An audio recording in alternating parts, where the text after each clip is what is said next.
saan sa mga nabiktima ng online raffle scam. Jeremy, pasok! Kapag nagdamag po, may buhay ako sa akin natin, ang isa sa mga nabiktima doon sa ating online raffle scam. So ano po ba talaga nangyari? Paano po ba yan?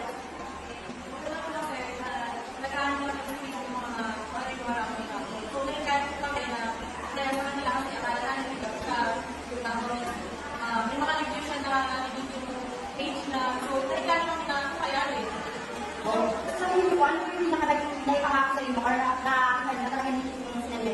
Kasi nakita namin yung online digital namin na nakita na mostly digital kita ang ilang page, maraming comments, reviews, parang positive thinking na kayo magkakamawas. The word na marami kayong gusto na may kami sa online account. Parang yung plans na magulo tayo sa ako. Sa ngayon po, ano po ang masasabi mo or mag-ibig mo na sa ating mga kababayan para po may awareness nila?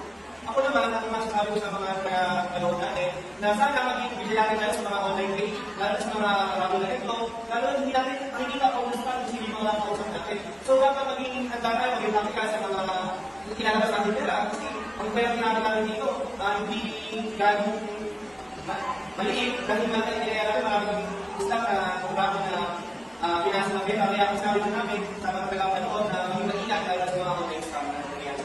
Maraming salamat sa inyong pagpapaila. Ako po si Jeremy Herrera, nagbabalik. Magandang gabi.